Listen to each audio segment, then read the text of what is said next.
Bom dia, queridos irmãos, queridas irmãs. É muito bom estarmos juntos na casa de Deus para estudarmos juntos, dessa forma em comunhão, unidos pelo vínculo da paz, nesse amor gostoso que Deus coloca entre nós. Estudar a Bíblia Sagrada, que é o alimento para a nossa alma.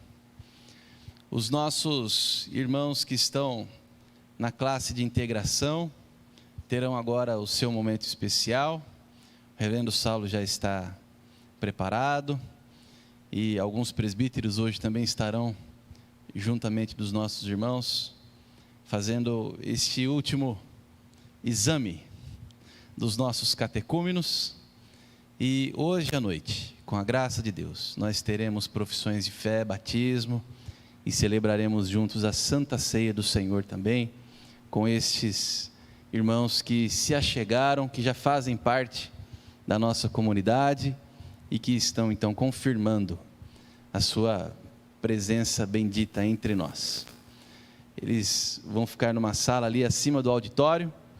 Os jovens e os adolescentes terão o seu momento também de estudo, de escola dominical, lá no auditório mesmo, do colégio. E nós, aqui no templo, somos a sala conjunta dos adultos. E teremos também o nosso estudo. Deus abençoe a todos. Antes de nós entrarmos aqui no tema de hoje, da aula de hoje, no final da semana passada nós tivemos uma dúvida sobre o nome, sobre a etimologia do nome da cidade de Jerusalém. E eu quis fazer uma pesquisa um pouco mais aprofundada, procurei algumas informações da nossa arqueologia bíblica para esclarecer aqui alguma coisa que talvez tenha ficado pelo caminho, né? Então eu vi o seguinte e trago aqui para nós. Existem 3 principais linhas etimológicas para o nome da cidade. A primeira, é importante a gente também pensar da seguinte maneira: a arqueologia bíblica, ela trabalha da seguinte forma, da seguinte maneira: quanto mais simples, maior a probabilidade de ser real o dado arqueológico. Quanto mais simplificado, maior a probabilidade de ser real o dado. E isso é aplicado aos textos, correto? O texto mais simples é tido sempre como o texto mais próximo do original. Se você tem um texto mais complexo, você já teve trabalho de redator, você já teve um texto trabalhado. Quanto mais antigo o dado, mais simples ele tem de ser, de fato. Então, sobre o nome da cidade de Jerusalém, falando sobre a etimologia do nome, Jerusalém foi uma cidade fundada pelos jebuseus. A cidade de Jerusalém já estava construída em uma das montanhas da cadeia dos montes de Sião, antes do rei Davi chegar até aquele lugar e conquistar aquele lugar com os israelitas. Os jebuseus falavam uma língua chamada acádio. Eles falavam o acádio. Existem alguns dados em acádio sobre uma cidade entre Horebe e Sião que se chamava Urusalime. Era o nome da cidade em acádio, Urusalime. Existem muitas testemunhas. Então, a maioria dos arqueólogos bíblicos dizem que Jerusalém é um hebraísmo para Urusalime, só isso. Que é uma forma hebraica de Urusalime. O que significa Urusalime? Ninguém sabe. Ninguém sabe. E que na língua dos hebreus ficou Jerusalém para Urusalime. Essa é a doutrina, vamos dizer assim, arqueológica mais aceita. A maioria dos arqueólogos bíblicos aceitam isso. Dizem que o nome de Jerusalém não significa nada. é apenas o hebraísmo de Urusalime, que era um nome acádio. Não é a nossa preferida interpretação, tá? O que entre nós reformados, né, o que há mais entre nós reformados, aí as outras duas, né, linhas. A primeira é que aquele lugar, aquela região, foi prometida por Deus a Abraão. Abraão teve um encontro com Melquisedeque naquele lugar, naquela terra. E Abraão deu o dízimo. E Abraão comeu pão e tomou vinho. E Melquisedeque intercedeu por Abraão. Isso é um símbolo de sacerdócio, isso é um símbolo de religião. Usando aqui a linguagem, né, arqueológica. E Abraão chamou aquele lugar de Salém, que Melquisedeque era sacerdote de Salém. Salém significa terra de paz. Assim fica para nós, né? Terra de paz. Mas Abraão não armou as suas tendas ali, naquele momento. Nós conhecemos a história de Abraão, Isaque, Jacó, dos filhos de Israel. Sabemos que mesmo depois da história dos patriarcas, os hebreus ficaram séculos longe daquele lugar, escravos no Egito. Os jebuseus defendiam aquela cidade com unhas e dentes há séculos. Muitas e muitas invasões foram tentadas na cidade de Jerusalém, enquanto os jebuseus ali estavam, enquanto o rei dos jebuseus estava ali em Jerusalém. Então, o que é muito provável? É muito provável que por causa dessas várias tentativas de guerra e cercos constantes à cidade de Jerusalém, o que era conhecido pelos hebreus como terra de Salém, tenha com o passar dos séculos, por causa dessas invasões, ficado conhecido como Jerusalém. Jeru é um prefixo que em hebraico significa inimigo, quem luta. Por exemplo, quando você lê lá o livro dos Juízes, você vai ver que Gideão, porque lutou contra Baal, teve o seu nome mudado. Quem lembra qual foi o novo nome de Gideão? Jerubaal, inimigo de Baal, lutou contra Baal. Então a cidade, com o passar dos séculos, por causa de muitas invasões, talvez tenha ficado conhecida assim. Os hebreus a conheciam como Salém, por causa de Abraão, mas por causa do histórico da cidade. Eles chamavam a cidade de Jerusalém, né? Poxa, se tornou inimiga da paz. Quanta luta, quanto cerco. E o próprio Davi, quando chegou para cercar a cidade, foi humilhado pelo rei dos jebuseus. O rei dos jebuseus disse: muitas nações, grandes nações, vieram tentar conquistar Jerusalém e não conseguiram. Só os coxos e os cegos daqui dessa cidade já são suficientes, Davi, para vencer esse seu pequeno exército, né? Foi assim que os jebuseus trataram Davi. Davi desenvolveu um estratagema, foi bem sucedido pela bênção de Deus e dominou, conquistou a cidade, que se tornou a cidade de Davi, que se tornou a cidade do grande rei. Mas eles não mudaram o nome da cidade, continuaram chamando a cidade de Jerusalém. A última linha aí já é mais complicado, porque daí você teria de considerar uma evolução de prefixo, de radical. Existe como é que eu posso dizer em hebraico? Porque em hebraico é um pouco diferente do português, né? Como se fosse um radical, tá? Como se fosse um radical para perfeição, tá? Para completude, que é irá. Irá, né? Irá, nas letras hebraicas. Então tem algumas pessoas que fazem um esforço, na minha opinião, tá?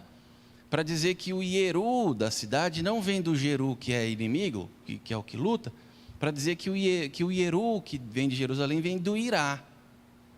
Mas isso é forçar um pouco o radical, na minha opinião, tá? E na opinião de muitos arqueólogos e estudiosos. E que o Shalem não viria de Shalom, que é de paz, mas de completude, né? Então, assim, se vem de Irá, e se o Shalem é de uma coisa completa, integral e não de paz, aí Jerusalém significa paz, significaria paz perfeita, lugar perfeito, né, lugar completo. Só que isso é muito romântico para uma coisa de 3.500 anos, né? Acho que é uma coisa mais da religião. Isso, e aí a gente tem, né, como símbolo do retorno ao plano de Deus, de paz e de completude, a nova Jerusalém, né? A nova Jerusalém seria, vamos dizer assim, o retorno a Salém, né? Só que uma Salém celestial, sagrada, bendita, nova, né? Então eu quis trazer porque ficou uma dúvida, né? No final da aula passada, e nós tínhamos aí alguns minutinhos.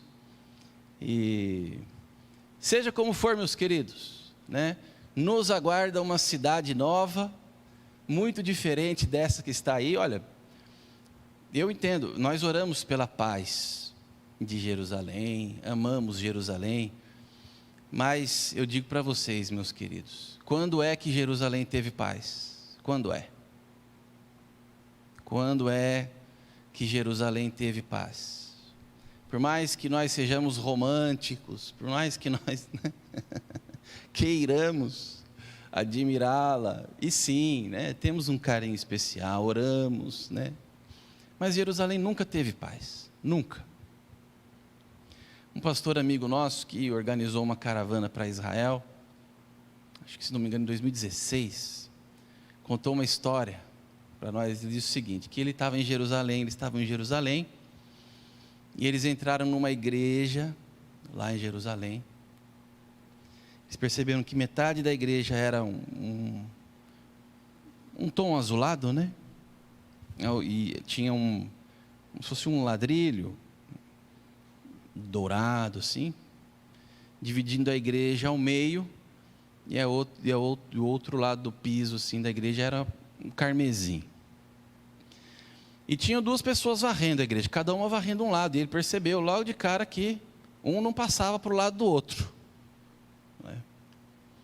E eles vestidos também com vestes diferentes, dava para perceber que eram duas tradições religiosas diferentes que dividiam a mesma igreja, separada assim, né? Esse pastor disse que um foi lá, varreu perto da linha, aí o outro foi também, varreu mais perto da linha. Diz que os dois saíram na vassourada lá dentro da igreja, na frente dos turistas. Meus queridos, Jerusalém não tem paz, tá? Não há paz em Jerusalém. Em alguns bairros de Jerusalém, se você já visitou Jerusalém, você sabe que você tem que entrar num ônibus blindado com soldados israelenses dentro do ônibus, para chegar em alguns bairros de Jerusalém. Não há paz na Jerusalém terrena, não há. Nós a amamos, nós a admiramos e oramos pela paz dela, mas não há. Ela é inimiga da paz, sim, mas não foi sempre assim, e não será sempre assim, né? Um dia descerá sobre as nossas cabeças uma cidade nova, a nova Jerusalém, né? A cidade do grande rei, renovada, diferente, né? Distinta. Muito bem. Gostaria que nós abríssemos as nossas Bíblias no Evangelho de João, para o nosso estudo de hoje.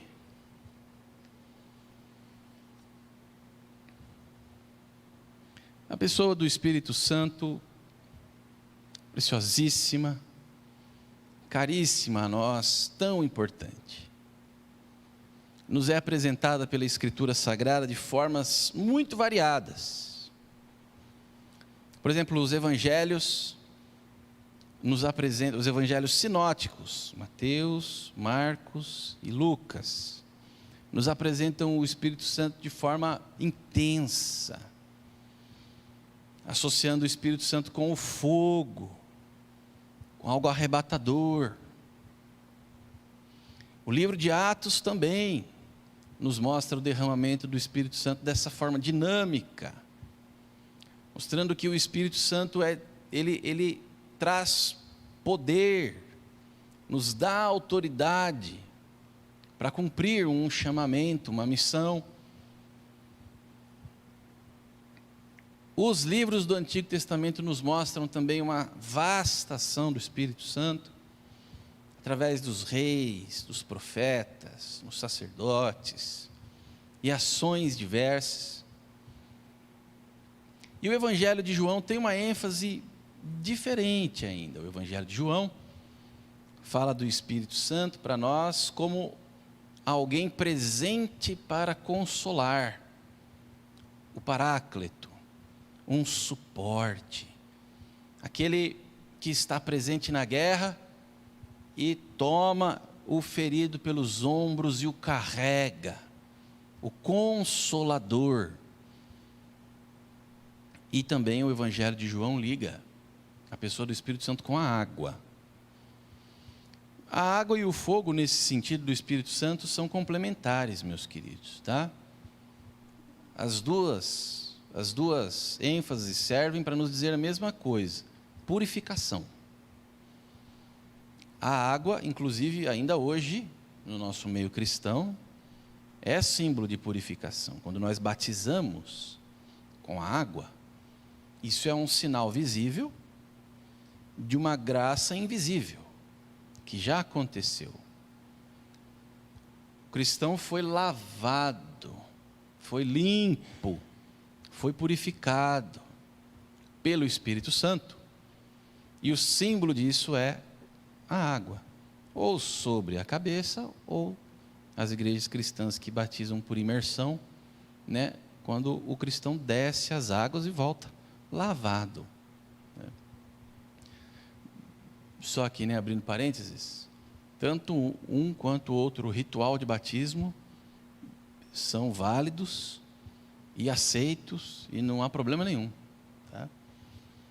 Quem é batizado por aspersão foi batizado, quem é batizado por imersão também está batizado, né? São diferenças. E que o fogo tem também esse símbolo da purificação, mas indo pelo caminho não do banho, mas do refinar. Como a prata é acrisolada pelo ouro, ou seja, as suas impurezas são fervidas e a prata fica pura, metal precioso, né?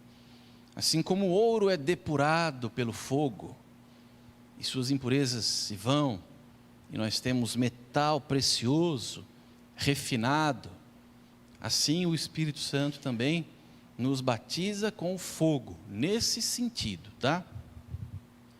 É isso que significa ser batizado com o fogo, ser refinado, ser acrisolado, as impurezas se vão. Nem sempre quem é batizado com fogo ora em línguas e tem manifestações exteriores. Às vezes tem e às vezes não tem. A quem Deus escolhe dar isso, recebe. Algumas pessoas têm o Espírito Santo, já foram batizadas com o fogo do Espírito Santo, mas não receberam o dom de orar em línguas. Então, a gente tem o costume de associar uma coisa com a outra por causa das nossas doutrinas evangélicas, mas elas não são dissociáveis, tá? Muitas pessoas foram batizadas com o Espírito Santo e com o fogo e não oram em línguas. Muitas pessoas foram batizadas com o Espírito Santo e com o fogo e oram em línguas, tá? O Evangelho de João fala sobre a presença do Consolador, como o Paráclito, como aquele que nos leva machucados, que está presente, e associa com a água, falando sobre o lavar. Eu acho que não vai funcionar o passador aqui. Vou testar. Não vai funcionar, então vou precisar da ajuda dos irmãos aí em cima. Então o Evangelho de João faz uma evolução pessoa do Espírito Santo. Nós não vamos ter tempo para estudar todos esses textos, o que seria muito importante, mas a rigor, logo aqui no capítulo 1, o Evangelho de João nos apresenta Jesus Cristo como a casa perfeita do Espírito Santo, completa, como a casa que recebe o Espírito Santo, que é a morada do Espírito Santo, e ali o Espírito Santo fica, e dali jamais sai.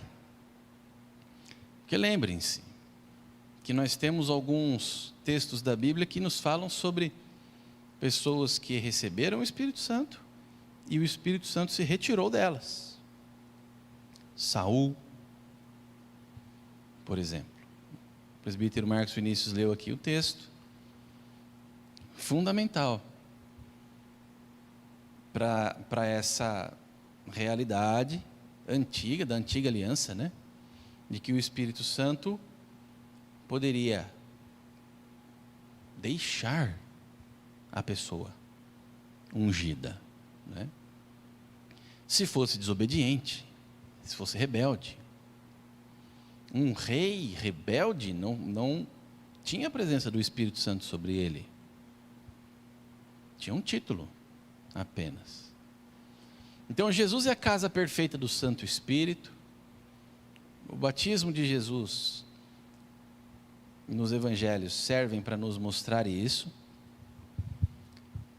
que Deus quis que Jesus fosse a casa perfeita do Espírito Santo. A presença de Jesus Cristo sobre a terra é a presença do próprio Deus. Quando João diz: eis ali o Cordeiro de Deus que tira o pecado do mundo, e no batismo fica claro que Jesus é a casa perfeita do Santo Espírito, então nós temos ali na presença do Filho, o Filho carregando a imagem perfeita do Pai, porque no Evangelho de João Jesus diz: como assim mostra-nos o Pai? Quem vê a mim vê o Pai. E como a casa perfeita do Espírito Santo, que desceu sobre Jesus em forma corpórea de pomba e repousou sobre ele, teve a confirmação de Deus, e os milagres que Jesus fez, todos eles foram pelo poder do Santo Espírito. E tudo isso centralizado no Filho, no próprio Senhor Jesus Cristo, que se fosse tocado, seria sentido, porque era um humano, que era um ser humano como qualquer um de nós, que tinha fome, frio, sede, calor. Então Jesus Cristo é a plenitude mesmo, é a completude, é o ponto de convergência. É a imagem perfeita do Pai, no Filho, e ele carrega o Espírito Santo. O Evangelho de João é um dos textos da Escritura Sagrada mais importantes para o desenvolvimento da doutrina da Trindade.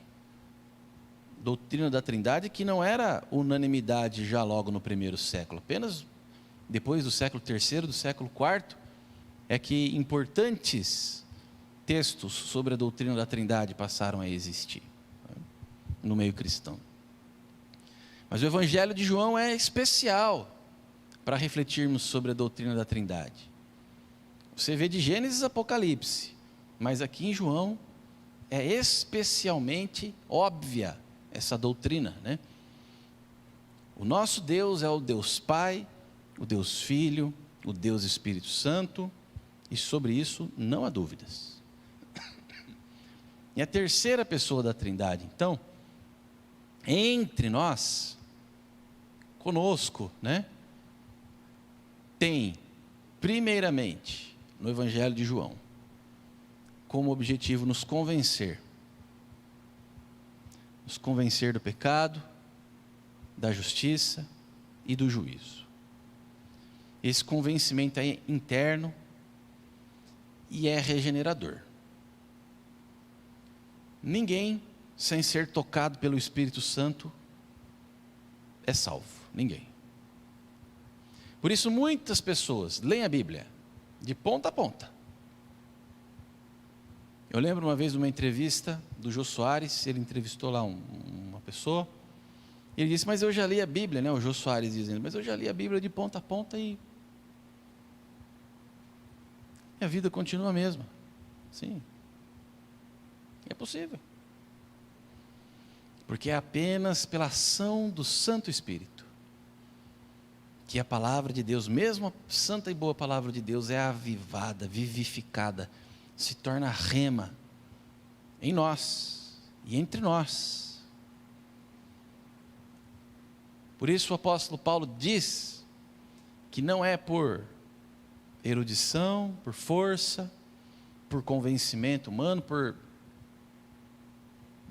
comunicação, mas é pelo Espírito Santo que nós somos regenerados e transformados. Então, o Evangelho de João evolui para o lavar regenerador do Santo Espírito, nos fala sobre a única e completa força no universo que pode nos transformar. A presença do Santo Espírito. Quem é que pode sondar o interior do homem, ir até lá, ir até os porões do coração do homem para fazer o seu trabalho? Quem é que pode?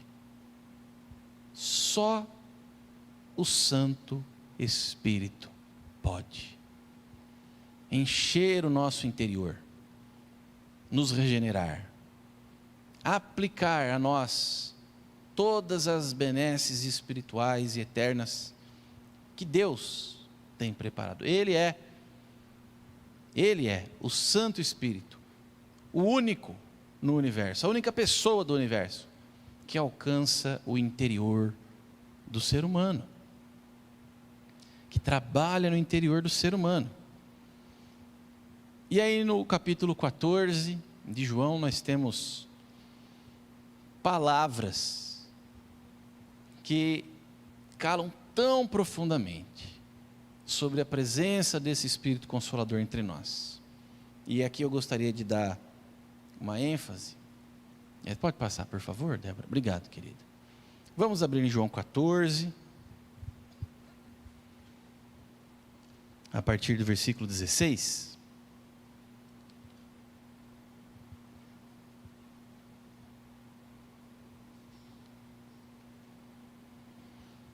João 14, do 16 ao 31.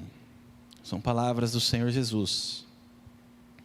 E eu rogarei ao Pai, e Ele vos dará outro Consolador, a fim de que esteja para sempre convosco, o Espírito da verdade, que o mundo não pôde receber, porque não o vê, nem o conhece.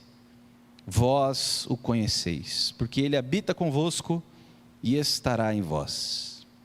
Não vos deixarei órfãos, voltarei para vós outros. Ainda por um pouco, o mundo não me verá mais.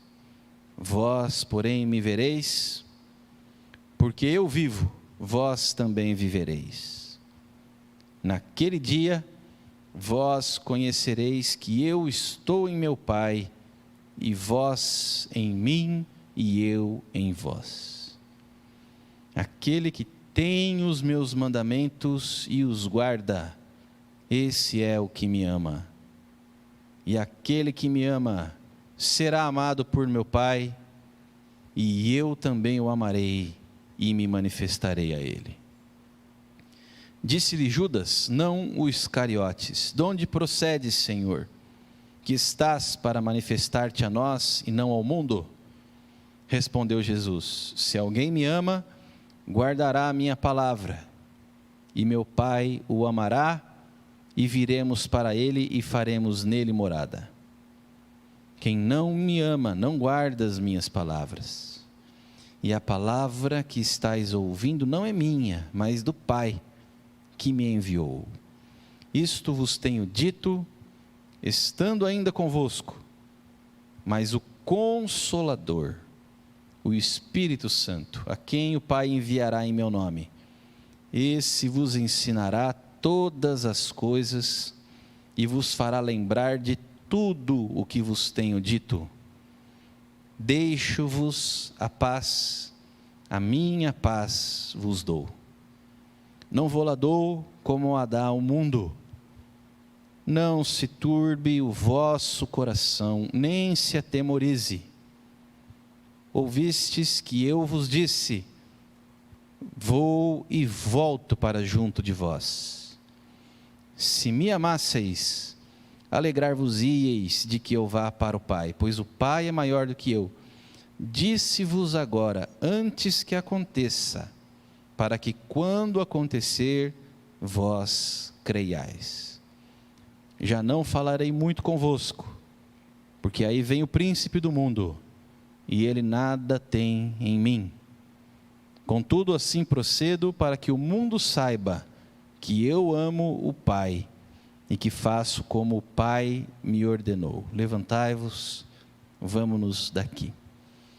São palavras maravilhosas, que nos falam diretamente sobre a presença do Espírito Santo, que é também, conforme o profeta Joel, um dos sinais de que não haverá outra era após a era do derramamento do Espírito Santo. Então, como nós já vivemos essa última era, não haverá outra era depois dessa. A presença do Espírito Santo nos sela, nos tem e nos marca. Por isso, o Senhor Jesus Cristo diz aonde Ele está. Porque alguém pode perguntar, onde está o Espírito Santo? Então, primeiramente aqui no texto que vimos, Jesus disse que o Espírito Santo não está no mundo. Quando Jesus disse que o Espírito Santo não está no mundo, Ele não está falando sobre geografia. O Espírito Santo está no mundo, geograficamente, está presente nessa terra. Se o Espírito Santo não estivesse aqui, já não haveria mais uma gota sequer de amor no mundo, e os homens já haveriam se aniquilado, já não haveria mais nada sobre a face da terra. Então o Espírito Santo geograficamente está no mundo, está no planeta Terra, digamos assim. Mas quando Jesus diz que Ele não está no mundo, Ele está dizendo o seguinte: há sim, dentro do planeta Terra, pessoas onde Ele não está. Há sim. E o Espírito Santo não está naqueles que não são de Deus. Não está. Esses que amam mais os prazeres carnais, que se rebelaram contra Deus e que estão ainda afundados nas trevas de seus pecados, são amigos do mundo e inimigos de Deus. É nesse sentido que o Espírito Santo não está no mundo. O Espírito Santo está nos discípulos de Jesus. Portanto, meus queridos, são palavras verdadeiras e fiéis. Qualquer um que odeia Deus, ame esse mundo, não tem o Espírito Santo. Não tem. Não importa que tipo de religião pratica, não importa quais sejam suas boas obras, não importa. Não importa se só faz o bem, não importa se não faz mal para ninguém, não importa. Se não é discípulo de Jesus, se ainda não está no reino, está no mundo, não tem o Espírito Santo. Não tem. Esse Espírito que é chamado também de o Espírito da adoção pelo apóstolo Paulo, que nos leva a pensar também nesse sentido. Nós às vezes ouvimos por ele, não, mas todo mundo é filho de Deus. Não é. Todo mundo é criatura de Deus. Isso sim. Mas aqueles que se rebelaram contra o seu Criador, não são seus filhos. Só porque estão dando uma volta aí pelo mundo, não significa que já estejam condenados. Lembremos aqui da parábola do filho pródigo. Quem olhava de fora para aquele filho esbanjador, dizia: esse está perdido. Para esse não tem mais chances. Mas o pai estava o esperando, todos os dias no portão. E quando apareceu no meio do caminho arrependido, o pai o recebeu com um abraço. E tratou como filho. Colocou sandálias nos pés, anel no dedo, trocou as vestes. Então, a gente não tem como olhar para alguém e dizer: esse daí não é filho de Deus. Certo é que há, sim, no mundo, pessoas que não têm a presença do Espírito Santo. Meus queridos, por que isso é importante? É importante porque existe hoje, crescente no nosso meio evangélico brasileiro, um tipo de universalismo. Tá? Está cada vez mais comum dentro das igrejas evangélicas uma pregação universalista, ainda um pouco velada, mas está presente. Algo como: no fim, Deus é tão bom, Deus é bom, no fim todo mundo vai ser salvo. Não é verdade. Não é verdade. Só é salvo aquele que tem o selo do Espírito Santo. E Jesus disse: ele não está no mundo. Quando esse mundo chegar ao fim, não serão todas as pessoas salvas. Não serão. Aliás, a Bíblia garante que a minoria será salva. A Bíblia diz que a porta que conduz à salvação é pequena, é estreita e o caminho é apertado. Mas que são largos os portões que conduzem para a perdição. E largo o caminho, e são muitos os que acertam por ele. Somente os que têm o Espírito Santo entrarão no reino dos céus. Não está no mundo, mas está em nós, Jesus disse. O Espírito da verdade que o mundo não pôde receber, porque não o vê e nem o conhece. Vós o conheceis, porque ele habita convosco e estará em vós. O mundo que rejeita a verdade de Deus, como poderia ser salvo pelo Espírito da verdade? Ora, é uma contradição. Quem não tem o Espírito da verdade e não se dobra à verdade de Deus, não foi convencido do seu pecado, da justiça, do juízo e da verdade de Deus, e isso só é possível através do Santo Espírito, como esse poderia subir aos céus? Apenas os que são da verdade, apenas os que têm o Espírito da verdade, sobem aos céus. E fazendo aqui um paralelo com a nossa boa doutrina da predestinação, isso nos motiva a pregar o Evangelho para as pessoas. É motivação para nós que cremos na eleição e na predestinação. Porque se não houvesse, no mundo não está, é fato. Jesus já garantiu. Mas se não houvessem discípulos de Jesus, onde o Espírito Santo quer agir e trabalhar, daí nós não teríamos motivo para pregar o Evangelho. Se é o Espírito Santo quem convence o homem, quem regenera o homem, quem lava o homem de seus pecados, e se o Espírito Santo não estivesse em ninguém desse mundo, não estivesse agindo, trabalhando aqui, nesse mundo geograficamente falando, por que é que nós iríamos pregar o Evangelho? Não teria razão para pregar o Evangelho. Porque ninguém se convence por força, ninguém se convence por discurso, ninguém se convence por palavras bonitas. É o Espírito Santo quem convence. mas porque o Espírito Santo está sobre os discípulos de Jesus, nós temos uma razão para pregar o Evangelho. Porque isso significa que então é possível que pessoas abracem a verdade de Deus pelo poder do Santo Espírito e entrem no reino eterno.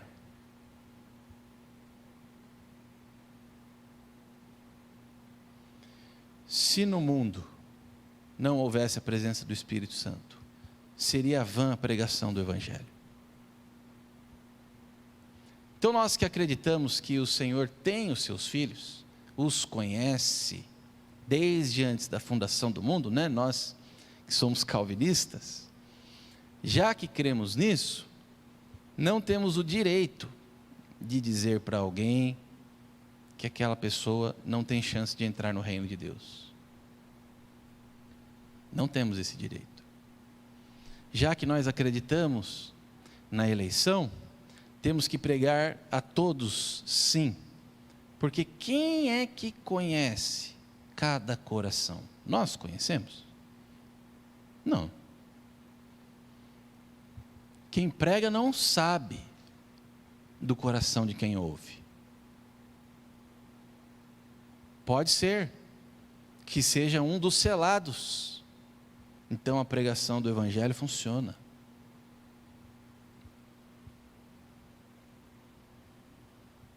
Jesus disse: muitos serão chamados, poucos escolhidos. Cabe a nós chamar muitos. É a responsabilidade dele chamar poucos. Nós não temos parte nisso.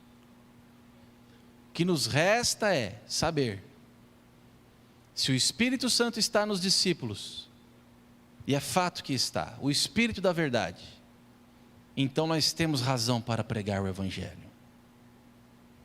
Então nós podemos pregar a palavra de Deus, porque o Espírito da verdade vai trazer a verdade de Deus ao coração daqueles que são de Deus, e Deus sabe quem são os seus, mas não nos enganemos. Há na terra uma parcela dos que não têm o Espírito Santo. Isso pode soar um pouco exclusivista, isso pode soar um pouco mal para os ouvidos pós-modernos, mas é a realidade, é a verdade eterna. É a verdade eterna. Deus dá o seu Espírito a quem Ele quer. Essa é a verdade. E isso é um ato de graça e misericórdia. Então, está em todos, está em tudo. Alguns dizem que está inclusive na árvore. Alguns dizem que está inclusive no rato. Alguns dizem que está inclusive na vaca. E aí adoram a vaca. E aí adoram o rato. E aí adoram a árvore. Está nos discípulos de Jesus. Presente. Aí está o Espírito Santo. Nos discípulos de Jesus. Por quanto tempo? Eu citei aqui há pouco o exemplo de Saul. Pode passar, por favor? Por quanto tempo o Espírito Santo está nos discípulos de Jesus? Como era na antiga aliança, enquanto eles se mantivessem fiéis? Saul, quando desobedeceu, perdeu a presença do Espírito Santo. O Espírito Santo se retirou dele. Está condicionado a nós? Aquele que recebe o dom do Espírito, recebe para sempre. Nós não vivemos mais a era em que o Espírito Santo deixa aquele que outrora teve. Ninguém que recebe o selo do Santo Espírito para a salvação perde essa bênção. não perde.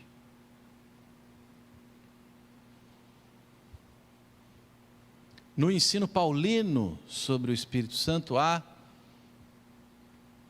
uma parte muito importante que fala sobre o preencher, sobre o ser cheio do Espírito Santo. E nisso nós temos pressuposições. Então alguém pode estar vivendo a vida cristã rasa, distraído, pode. E precisa buscar mais o preencher, o revestir-se do Espírito Santo? Sim.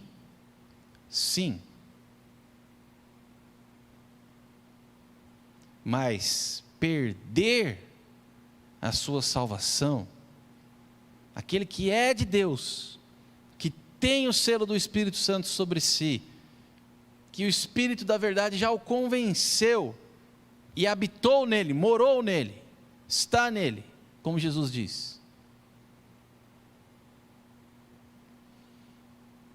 Estará em vós para sempre. Para sempre. E aqui entra um outro aspecto da nossa teologia reformada: a perseverança dos santos. Os santos perseveram, tropeçam, caem, mas se levantam, seguem em frente, se distraem, estacionam pelo caminho, mas são despertados e continuam a sua jornada. O Espírito Santo não abandona. Não vos deixarei órfãos. O Espírito Santo não deixa ninguém órfão. Quem tem o Espírito Santo como selo verdadeiro, real, de sua salvação, não o perde. São palavras de Jesus Cristo. Existem aqueles que pretensamente têm o Espírito Santo. Eu lembro quando eu estava na Jocum, eu entrei numa igreja para fazer um trabalho lá na escola dominical com a moçada, foi em 2005. E na entrada, assim, no hall da igreja, tinha uma cartilha para aprender a glossolalia, né? Uma cartilha para você aprender a orar em línguas. Eu achei aquilo engraçado, peguei uma para mim, né? Falei, vou dar uma lida, né? Vamos ver como é que é esse negócio. Infelizmente hoje já perdi, devia ter guardado melhor, viu? Tem gente que acha que tem o Espírito Santo, por seguir tradições, por fazer religião.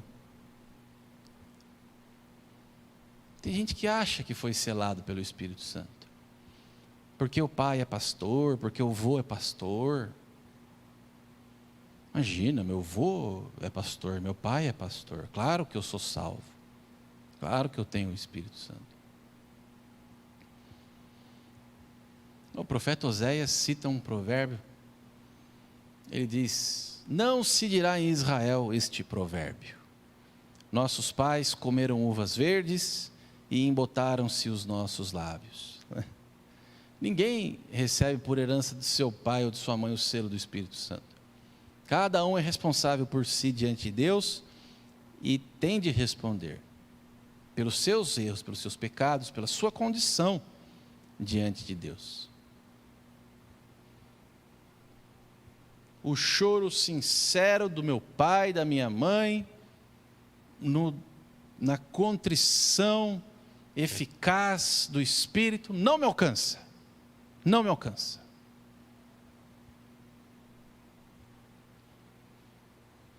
Eu preciso chorar em contrição eficaz, na presença do Espírito Santo, e que Ele me tome e me tenha em suas mãos. Eu.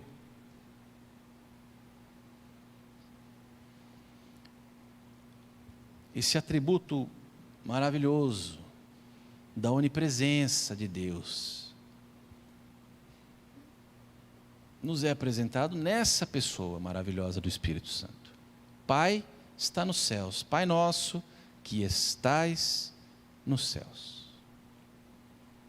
Deus está no céu, assentado no seu trono, e de lá rege e governa o mundo.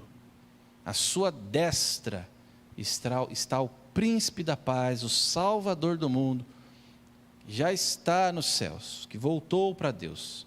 Jesus disse: eu vou voltar.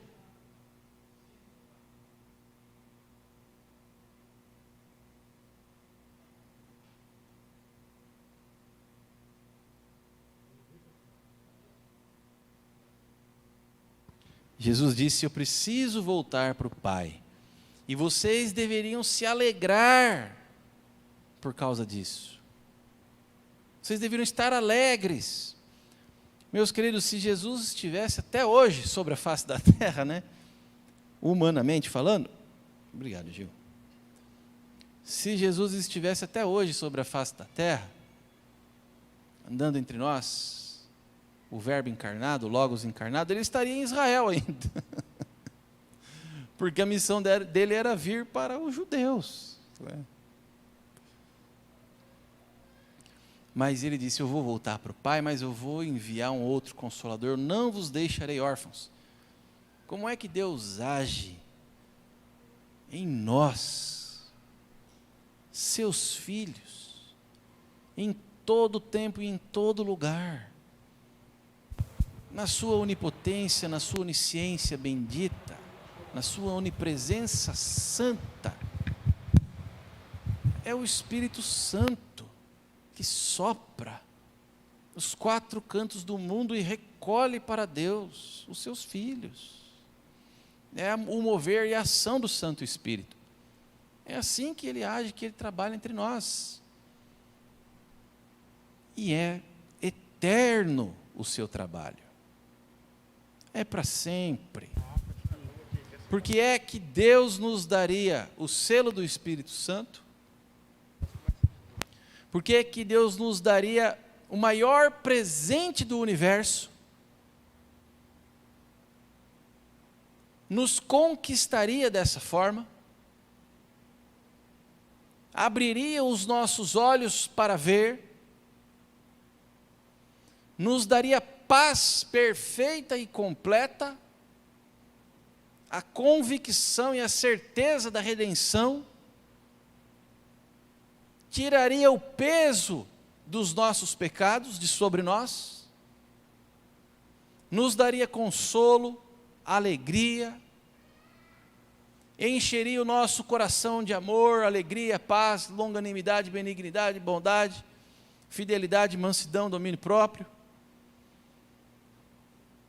E depois simplesmente tomaria isso de nós, como se Deus fosse uma criança mimada, que desse um brinquedo para uma criança e depois tomasse. O Senhor não tira o seu espírito de sobre os seus filhos, nunca.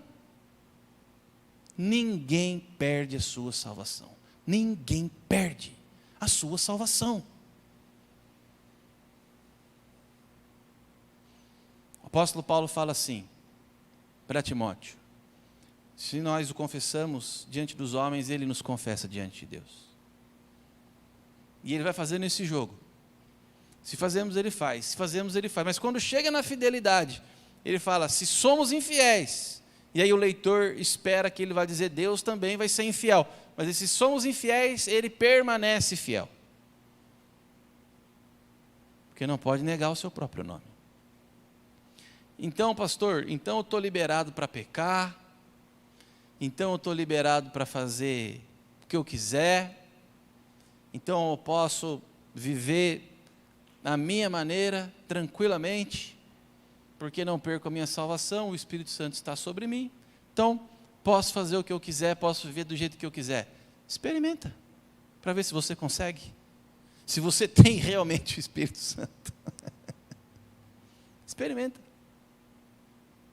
Você tem verdadeiramente o Espírito Santo sobre a sua vida? Então vai contar uma mentira para sua esposa. Para você ver se à noite você não sente o seu espírito gritando, seus ossos definhando. Você tem a presença do Espírito Santo verdadeiramente, real. Então vai e mente para o seu marido. Para você ver se você não sente o peso, dia e noite, a mão de Deus. Ele nos aperta, Ele nos quebra, Ele nos mata. Mas nós não perdemos o seu Santo Espírito. E aquele que tem a presença de Deus, aquele que tem o Santo Espírito, não consegue, simplesmente não consegue, é impossível para este viver uma vida distante de Deus. Morre, mas não vive longe de Deus.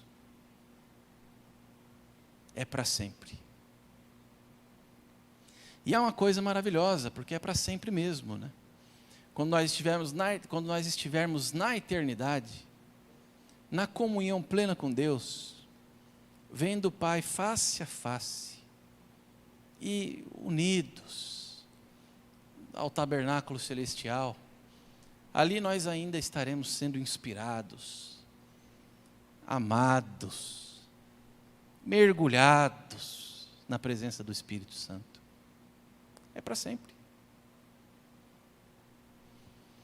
A Ana Paula tem uma amiga, né, que ela gosta bastante. A moça, um dia, vocês estavam juntos, eu não lembro bem dessa história, mas eu lembro do que você disse, é muito interessante, eu guardei isso daí, que a moça falou assim, ai meu Deus, a gente vai atravessar essa avenida aqui, eu tenho que tomar cuidado, porque se eu for atropelada aqui, eu vou para o inferno, porque eu briguei com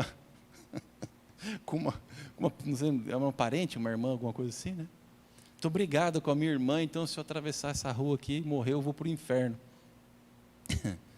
Isso é vida? Quem vive bem assim? Porque tem igreja por aí pregando isso. Olha, vai lá, se reconcilia com seu irmão, viu? Vai lá, se reconcilia com seu tio, com seu pai, porque se você morre brigado com ele, você vai para o inferno. Mas o Espírito Santo é tão fraco assim? O dom de Deus é tão limitado assim? Que eu controlo? Com as minhas mazelas? Se ele está ou não sobre mim? Então, porque ela teve uma discussão lá com a irmã dela, e Deus tirou o Espírito Santo dela. E se ela morrer, ela vai para o inferno. Mas aí se ela vai lá e pede, você me desculpa? Aí Deus fala, tá, então tô de volta o Espírito Santo. Isso é um absurdo. Ou então perde a salvação por aí, como a gente perde uma chave. Porque nós pecamos sem saber que pecamos. E os pecados que nos são ocultos? Como é que fica? A gente só perde chave porque quando ela cai a gente não vê onde ela caiu, não é verdade? Quando você chega na porta da sua casa e não consegue abrir, porque você perdeu a chave. Você não sabe que você perdeu, é só na hora de entrar. Então tem muita gente que vai chegar na porta do céu e não vai entrar, porque perdeu a chave. Perdeu o Espírito, né? Pelo meio do caminho. Não existe isso. Quem é selado pertence a Deus. Jesus diz, Ele está em vós, habitará em vós para sempre. Para sempre. E não adianta ficar escavando a Bíblia. Tem gente que, não, peraí que eu vou cavucar. Eu vou escavar. E eu vou achar alguém aqui que perdeu a salvação. Que perdeu o Espírito Santo. Porque tem gente que gosta disso, né?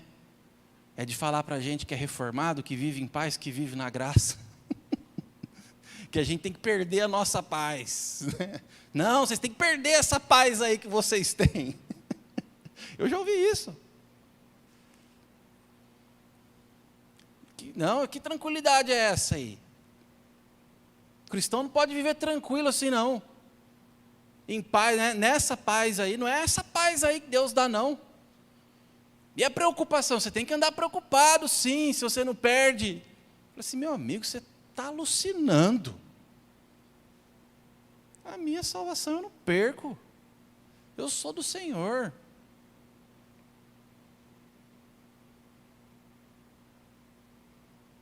Não tem como. Habita em nós para sempre. E não adianta ficar escavando. Olha, mas tem um texto aqui, lá. Não adianta ficar escavando, cavucando. Todo texto fora de contexto é mesmo um pretexto. Qual é o propósito de um líder religioso ter esse tipo de controle sobre as pessoas? Por que ele quer ter esse controle sobre as pessoas? Usar o medo como um artifício para controlar as pessoas. Por quê? Por qual razão? Qual motivação? Irmãos, não se turbe o vosso coração. Credes em Deus, crede também em mim. Na casa de meu Pai há muitas moradas. Se não fosse assim, eu vou-lo teria dito. Porque eu vou preparar-vos lugar. E quando for preparar-vos lugar, voltarei para vós outros. E ele volta na pessoa do Espírito Santo para nos dar a tranquilidade e a paz de que aquele calabouço lá nos quintos dos infernos, onde tinha uma placa com o meu nome, não tem mais. Não tem mais. Agora há uma mansão celestial com o meu nome. E isso ninguém pode mudar. Eu pergunto para esses que querem escavar a Escritura, procurando motivo de dizer que a salvação perde, que o Espírito Santo sai do homem. Eu pergunto para esse daí: quem é que tem uma borracha que consegue apagar o nome de alguém do livro da vida? Nome que foi escrito com o sangue de Jesus Cristo, que tem o selo do Santo Espírito. Quem é que tem uma borracha? Quem é que tem essa borracha aí? Primeiro, né? Que vai abrir aquele livro para depois apagá-lo. É óbvio que não. A gente caminhar aqui para o final, pode passar 2 quadros aí para nós, por favor. Isso, 3 e 4. O que ele gera em nós? Maravilhosamente, milagrosamente, ele gera essa consciência da paternidade de Deus em nós. Como eu disse no começo, não é todo mundo que é filho de Deus. Aqueles que foram adotados são filhos. Aqueles que receberam o espírito de adoção são filhos. Quem não tem o Espírito Santo é criatura. Mas aquele que tem o Espírito Santo é filho. E ele gera, o Espírito Santo gera em nós uma obediência amorosa. Prazer de obedecer. Veja que isso é diferente da lei. Essa é a lei do Espírito. Qual é a lei da religião? Obedece, senão é apedrejado. É apedrejado. Essa é a lei. Qual é a lei do Espírito? Eu obedeço porque eu te amo.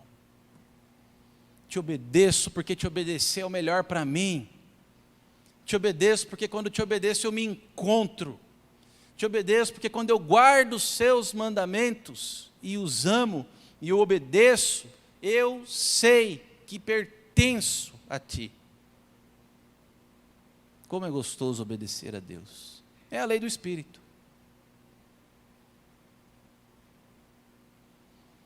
Filhos que têm prazer em obedecer aos pais. Sinal de que tem o Espírito. Sinal de que tem o Espírito Santo. Maridos e esposas que convivem e têm alegria de compartilhar. Sinal de que tem o Espírito Santo.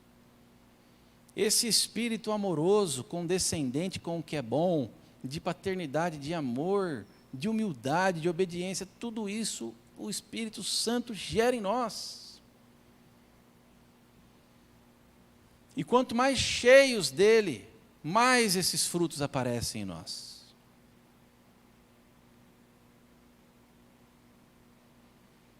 E aí, nesse diálogo aqui dos discípulos com Jesus, surgem algumas perguntas relacionadas a nós, a nossa condição.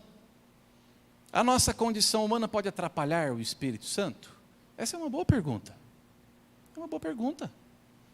Será que a minha humanidade caída, o meu pecado, os meus sentimentos humanos podem atrapalhar o agir do Espírito Santo? Essa é uma boa pergunta, é uma ótima pergunta que a gente deve fazer. Mas olha, nessas palavras de Jesus Cristo que nós encontramos, quando surge dúvida, Ele nos faz lembrar. Ele nos revela, Ele traz a luz. Ele vos lembrará de tudo o que vos tenho dito.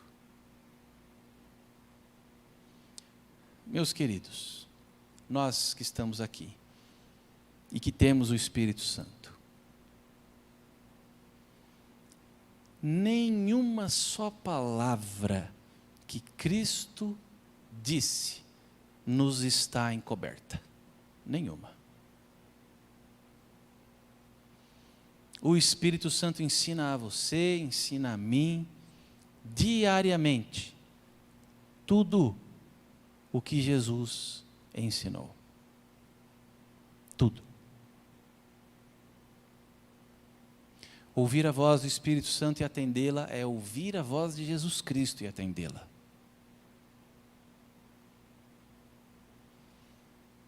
O que temos, que nos foi dado por Deus, de sagrado, de revelação, mistérios que estavam ocultos e agora estão entre nós, tudo isso é obra do Espírito Santo, que nos faz lembrar o que Jesus Cristo disse e fez. As mesmas obras que Jesus Cristo fez, o Espírito Santo faz em nós. Aquele que crê em mim fará não somente as obras que eu faço, mas obras maiores fará. Então, as obras que Jesus Cristo fazia e as palavras que Ele dizia, nós não apenas as temos e isso leva embora toda dúvida, como também passamos adiante. As fazemos pelo poder do Espírito Santo. E quando vem o medo? Quando vem o medo, Ele nos dá a sua paz. Não se turbe o vosso coração, nem se atemorize. Deixe-vos a paz, a minha paz vos dou, não vou-la dou como a dá o mundo. Quando vem o medo, imediatamente, o Espírito Santo nos dá a sua paz. Quando nós nos entristecemos, porque é lícito, todos esses sentimentos são lícitos, dúvidas, medos, tristezas, tudo isso é lícito, nada disso é proibido para o ser humano. Quando vem a tristeza, o Espírito Santo nos lembra da volta de Jesus Cristo. Quando a tristeza mais terrível tomar conta do nosso coração, o Espírito Santo nos lembrará do que está por vir. Que o que está por vir é maior, melhor, que nem olhos viram, nem ouvidos ouviram, e nem jamais penetrou no coração humano o que Deus tem preparado para aqueles que o amam. Toda tristeza é tirada do nosso coração pela presença do Santo Espírito. Ele nos lembra do amanhã. Ele nos lembra que há um amanhã preparado para nós. Melhor, muito melhor, mais sublime, eterno. Esse Espírito Santo é tão maravilhoso, que para nos dar essa certeza, quis revelar a alguns homens do passado. Alguns ele não permitiu que dissessem o que viram. Como, por exemplo, o apóstolo Paulo, que foi levado pelo Espírito Santo ao terceiro céu, ao reino de Deus, mas disse: eu não vou escrever o que eu vi. Não me foi pedido pelo Espírito Santo, são coisas inomináveis. Mas é real, é verdade. Alguns Deus permitiu que falasse, como João, por exemplo. Como João.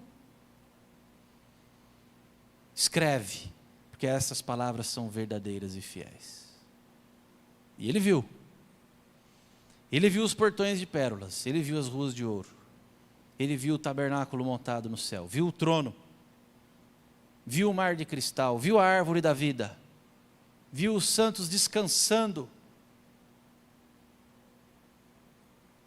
viu o Salvador.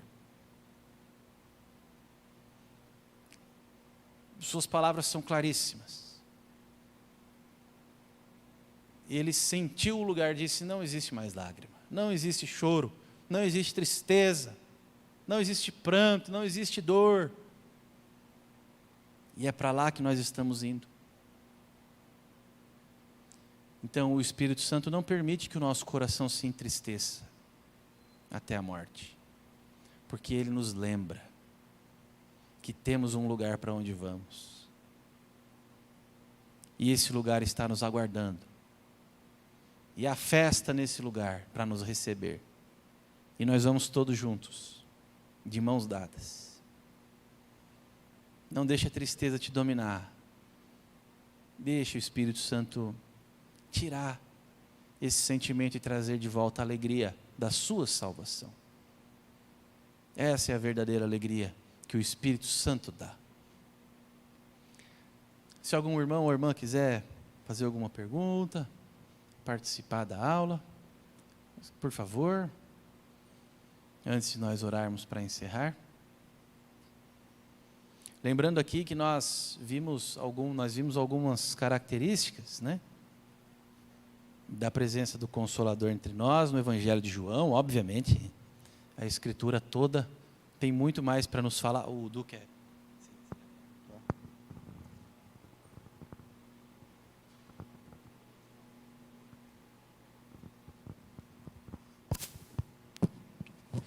Bom dia.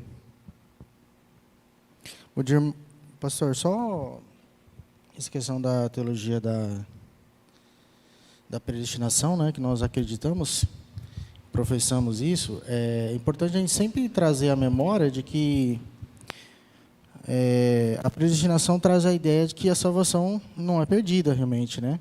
E é o que nós cremos. Mas infelizmente a gente vê, devido a essa premissa de que não é perdida, que eu posso, de alguma forma, agir de forma mais humana do que cristã, né? Então, eu posso tratar mal o meu irmão, posso desrespeitar minha esposa, meu marido, porque a salvação não é perdida. E eu não lembro o versículo, mas diz que pelos frutos conhecereis a árvore. O próprio movimento de você entender que você é salvo, pelas suas ações vai condizer a isso. Então, o amor pelo irmão, o respeito pelo seu esposo, pela sua esposa, pela sua família, pela pessoa ao seu lado. Então, as suas ações aí no seu trabalho. Então, são consequências dessa salvação, né? Então, e que, infelizmente, a gente vê isso. Do mesmo jeito que a teologia da predestinação traz a ideia de que a salvação não é perdida, e, infelizmente, a gente vê alguns irmãos que acreditam que, por conta disso, a gente pode agir de forma errônea, né? Então, só esse detalhe. Obrigado. Seu Délio e depois a Débora.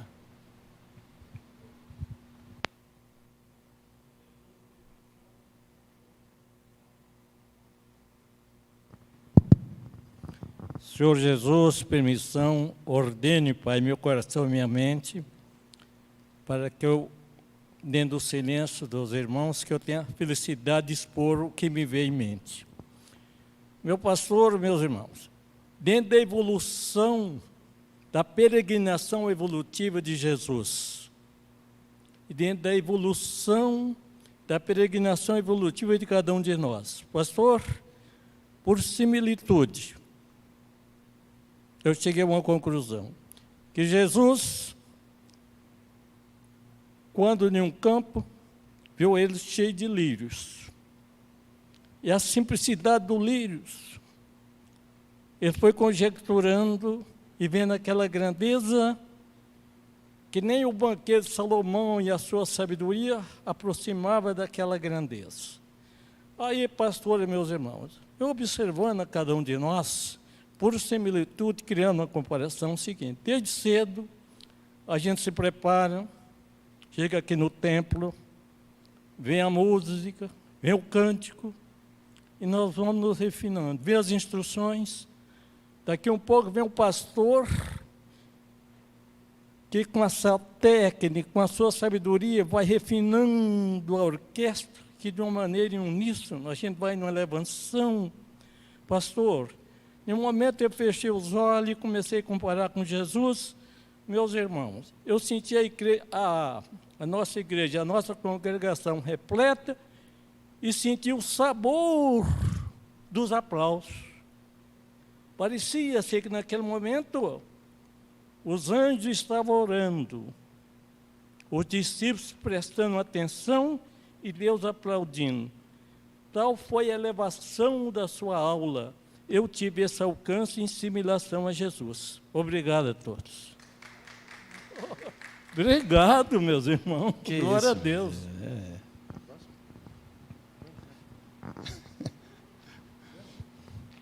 A Débora também quer fazer uso da palavra, né? Bom, eu não tenho nada tão bonito para dizer assim, mas é uma coisa que me veio ao coração. Eu sei que a gente não perde salvação e glória a Deus por isso, né? A gente é selado. Mas tem um texto, pastor, não quero escavar nenhum com pretexto, mas só para tirar uma dúvida, né? Aquele que fala que o pecado é contra o Espírito Santo, não tem perdão, como que fica isso daí? Débora, esse é uma boa pergunta, né? Porque a gente está falando sobre o Espírito Santo, né? O contexto imediato daquele discurso de Jesus é o seguinte: os líderes religiosos, por inveja, eles estavam dizendo que a ação do Espírito Santo, que era a pregação de Jesus e as obras de Jesus, eles estavam atribuindo a pregação de Jesus e os milagres de Jesus ao diabo. Eles diziam que Jesus expulsava os demônios por Belzebu, que era o chefe dos demônios, né? Então a gente diz o seguinte, que ali imediatamente conferir ao diabo, ao mal ou ao engano a obra de Deus é a blasfemar contra o Espírito Santo. E quem entra por esse caminho, irremediavelmente, está condenado, não volta atrás. Tá? Isso a gente vê, assim, é perigoso, né? Vai dizer que a pessoa blasfemou contra o Espírito Santo. Você está garantindo que a pessoa vai para o inferno, né? É perigoso isso daí. Mas, a rigor, no primeiro momento, é essa mensagem imediata de Jesus, tá? Quando você pega o que Deus faz e diz que não é Deus que está fazendo, e atribui a um maligno, inclusive, se você entra por esse caminho e você se afunda nele, e vai assim, isso é blasfêmia contra o Espírito Santo. E a gente costuma dizer, para simplificar, que é quando a pessoa morre na mentira, né? No engano. É o sinal de que ela blasfemou contra o Espírito Santo. Ela morre na mentira, morre no engano. Esse Espírito da verdade, né, não a convence, ela não alinha. A pessoa não tem o Espírito Santo. Agora, aí essa classificação, né, é um pouco estranha, assim, difícil, você dizer assim, esse tem, esse não tem e esse nunca vai ter, porque blasfemou. Isso é meio perigoso, né? Mas assim, a gente não tem condição, humanamente falando, de garantir, né? Falar assim, como uma vez uma pessoa disse, né? Falou assim, bom, então, um pai de santo blasfemou contra o Espírito Santo. Porque ele está fazendo o que Jesus falou aqui. Ele está atribuindo ao diabo, a espíritos malignos, coisas que Deus fez. Aí eu falei assim, olha, mas espera aí. Quem garante que foi Deus que fez? Porque o Apocalipse fala que o diabo tem algum poder sobrenatural para fazer também. Alguns prodígios, não é verdade? O Apocalipse fala que o diabo tem um poder limitado. É claro que ele jamais pode ser comparado ao poder de Deus. Isso é uma coisa ridícula, o poder do diabo perto do poder de Deus. Mas Aí diante de nós ele tem certo poder, sim, né? Nós seres humanos. E ele faz prodígios para enganar os seres humanos. O diabo pode fazer alguns sinais. Agora eu não sei, falei assim, olha, esse pai de santo ele dizia que né? A pessoa perguntou e eu não sabia o que tinha acontecido. Então assim, ele falava que quem fez aquilo lá, né? Foi Deus que fez mesmo? E ele falava que foi o diabo? Não parece, né? Eu acho que são coisas diferentes. Então, a gente tem que tomar cuidado. Eu lembro que eu usei essas palavras, eu falei, cuidado. Porque daí, toda vez que você passar na frente, né, de um centro espírita, alguma coisa, você vai olhar e vai ter isso daí na sua cabeça. E vai atrapalhar o seu evangelismo, o seu amor, né? Vai atrapalhar a forma como você vê. Até se você pensar assim, então, você não vai evangelizar. Porque se blasfemou contra o Espírito Santo, está perdido. Então é delicado. Mas no texto, o que a gente tem, porque isso é polêmico também, né? O que a gente tem é o seguinte, Jesus está dizendo, é Deus quem está fazendo, é obra de Deus. Mas você não quer reconhecer que é Deus quem está fazendo. Ao ponto de você atribuir a enganos, e é o próprio maligno a obra de Deus. E nessa condição, você morre assim, né? Vai até o fim, assim, contumaz, arredio, rebelde. É uma interpretação, Débora. Difícil, né? Ser claro sobre isso, né?